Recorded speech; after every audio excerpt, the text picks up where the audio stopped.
Assalamualaikum warahmatullahi wabarakatuh. Perkenalkan, nama saya Astiani Lafianti dari Program Studi Fisioterapi Universitas Indonesia. Pada kesempatan kali ini, saya akan mempresentasikan tentang pain management. Pain atau nyeri merupakan sensasi atau pengalaman emosional yang tidak nyaman dan berhubungan dengan kerusakan jaringan yang aktual ataupun yang berpotensi. Pain atau nyeri adalah mekanisme pertahanan di mana tubuh memberitahu bahwa ada sesuatu yang salah. Selanjutnya ada jenis-jenis nyeri. Yang pertama adalah nyeri akut. Beberapa cirinya adalah rasa sakit yang tidak berlangsung lama, yaitu tidak lebih dari 6 bulan. Normalnya disebabkan oleh cedera dan akan lebih mudah hilang ketika ditemukan penyebabnya. Awalnya nyeri akut menimbulkan rasa sakit yang sangat dalam dan berkurang intensitasnya seiring dengan berjalannya waktu. Beberapa penyebab umum terjadinya nyeri akut adalah patah tulang, pasca operasi, melahirkan, luka, dan luka bakar. Yang kedua adalah nyeri kronis. Berlangsung biasanya lebih dari 6 bulan.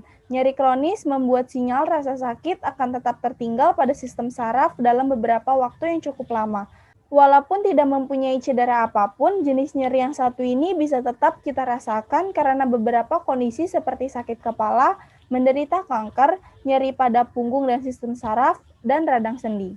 Nyeri nosiseptif adalah nyeri yang timbul akibat dari respons cedera terhadap jaringan kulit, otot, sendi, dan organ dalam. Nyeri nosiseptif terbagi menjadi atas dua macam, yaitu nyeri visceral dan nyeri somatik. Cedera pada organ tubuh bagian dalam akan menyebabkan nyeri yang disebut sebagai nyeri visceral. Selanjutnya nyeri somatik. Nyeri somatik lebih sering muncul pada jaringan tubuh luar. Jaringan tersebut meliputi kulit, otot, tulang, sendi, dan jaringan ikat.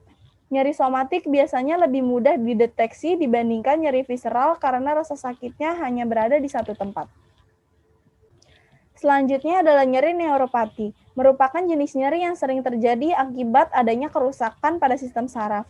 Tidak seperti bentuk nyeri lainnya, nyeri neuropati tidak disebabkan oleh cedera atau benturan, melainkan adanya gangguan pada saraf tepi. Orang yang mengalami nyeri neuropati biasanya merasakan tubuhnya seperti membeku, mati rasa, kesemutan, hingga terasa ditusuk-tusuk. Yang terakhir adalah phantom pain. Phantom pain merupakan rasa sakit yang terus berlangsung, yang biasanya dialami oleh orang yang baru saja mengalami proses amputasi. Walaupun anggota tubuhnya telah hilang, para penderita phantom pain masih merasakan keberadaan kaki atau tangan yang sudah diamputasi. Jenis nyeri ini umumnya menyebabkan sensasi terbakar, gatal, dan merasa tubuhnya mendapat tekanan. Proses perjalanan nyeri pertama dimulai pada transduksi, yaitu pada saat nosireseptor menerjemahkan impuls nyeri. Lalu yang kedua, transmisi, terjadi saat impuls dialirkan ke medula spinalis. Yang ketiga, modulasi, terjadi saat proses amplifikasi sinyal terkait nyeri. Dan yang terakhir ada persepsi, yaitu ketika kita sadar akan pengalaman nyeri yang dirasakan. Secara fisiologis, nyeri akan melewati traktus ascending dan traktus descending. Traktus ascending membawa informasi nyeri ke otak di bagian somatosensori korteks dengan mekanisme fisiologis seperti kita ambil contoh, rangsangan terkena paku di tangan kanan.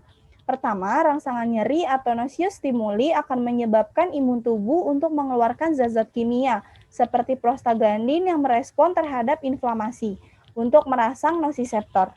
Ketika nosiseptor aktif, nosiseptor akan membawa rangsangan nyeri tersebut ke medula spinalis melewati dorsal horn atau sensory fiber sebelah kanan. Dan rangsangan masuk ke substansi atau medula spinalis. Di substansi abu medula spinalis, nosiseptor akan menyilang menuju ke bagian substansi abu bagian kiri. Setelah itu, nosiseptor akan mengeluarkan neurotransmitter berupa substans P, yang kemudian akan menstimulus second order neuron. Lalu second order neuron akan sampai di salah satu bagian medula spinalis yaitu anterior lateral spinothalamic tract, yang kemudian rangsangan nyeri tersebut akan ke otak melalui spinothalamic tract. Spinothalamic tract adalah traktus ascending yang membawa informasi sensoris berupa nyeri dan temperatur menuju ke talamus.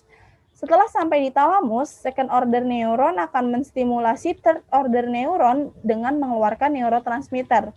Third order neuron akan menyampaikan rangsangan nyeri tersebut ke bagian somatosensori korteks sesuai dengan bagian yang terstimulasi. Pada kasus ini, rangsangan nyeri akan sampai di bagian tangan somatosensory cortex sebelah kiri. Di korteks, rangsangan nyeri akan diubah menjadi rangsangan pertahanan nyeri berupa descending inhibitory pathway atau gate control theory.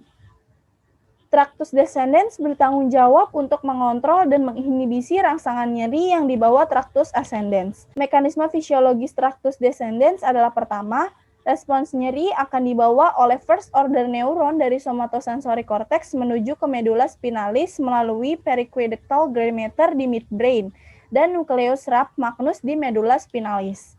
Di nucleus rap magnus, first order neuron akan melepaskan neurotransmitter dan merangsang second order neuron. Second order neuron akan menuju ke dorsal horn tempat nociceptor dan second order neuron bertemu, lebih tepatnya di substansia gelatinosa.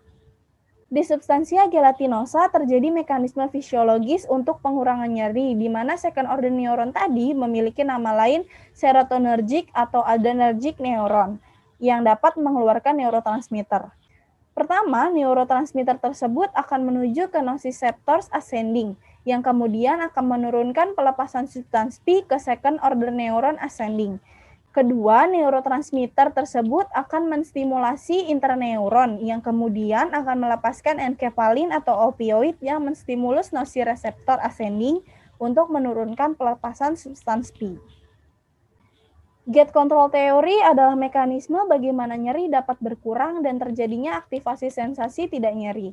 Nyeri dapat diinhibisi di substansia gelatinosa melalui mekanisme fisiologis, yaitu pertama, saat ada sensasi non-painful seperti deep touch, akan mengaktifasi Pacinian corpuscles di dermis kulit. Sinyal tersebut akan ditransmisi oleh DCML atau dorsal column medial meniscal system yang naik secara lateral, atau sisi yang sama pada dorsal spinal cord. Sinyal tersebut menuju medula oblongata lalu melewati medial lemniscus brainstem sebelum sampai ke korteks. Saat DCML aktif oleh stimulus deep touch, DCML akan mengaktifasi inhibitory neuron yang menghalangi sinyal nyeri dengan mengeluarkan inhibitory neurotransmitter, contohnya enkefalin. Enkefalin akan berkaitan dengan opioid reseptor di membran akson terminal A delta, menyebabkan tertutupnya kanal kalsium. Hal tersebut membuat secondary neuron hiperpolarisasi dan mengurangi hantaran rangsangan pada secondary neuron, sehingga frekuensi aksi potensial pun menurun dan sinyal nyeri ke otak pun ikut menurun. Selain berikatan dengan reseptor primary neuron, enkefalin juga berikatan dengan opioid reseptor di dendrit secondary neuron atau membran sel tubuh. Hal tersebut menyebabkan terbukanya kanal potasium dan terjadilah hiperpolarisasi pada secondary neuron, sehingga frekuensi aksi potensial berkurang dan menghentikan penghantaran sinyal nyeri ke otak. Selanjutnya kita membahas tentang alat ukur nyeri. Yang pertama adalah alat ukur nyeri unidimensional. Pertama adalah VAS atau Visual Analog Scale. VAS merupakan alat ukur nyeri unidimensional yang hanya berfokus pada nyerinya saja. VAS mendeskripsikan nyeri kepada pasien dan membantu pasien untuk mengungkapkan nyerinya berada pada level berapa. VAS bersifat sederhana, mudah digunakan, namun sangat subjektif. Lalu yang kedua ada VRS atau Verbal Rating Scale. Mirip dengan VAS, namun dalam mendeskripsikan nyeri bersifat jauh lebih sederhana lagi. Yang ketiga adalah NRS, Numeric Rating Scale. Yang membedakan dengan kedua sebelumnya, NRS dapat diberikan langsung kepada pasien untuk nantinya pasien tersebut akan memilih rasa nyerinya ada di angka berapa. Selanjutnya adalah alat ukur multidimensional. Yang pertama adalah McGill Pain Questionnaire, lalu ada The Brief Pain Inventory, Memorial Pain Assessment Card, dan Pain Diary. Kita masuk ke manajemen nyeri. Nyeri dapat dikurangi dengan terapi farmakologi maupun non-farmakologi, anestesi lokal dan NSAID untuk mengurangi transduksi, lalu dapat diberikan anestesi lokal lagi untuk mengurangi transmisi.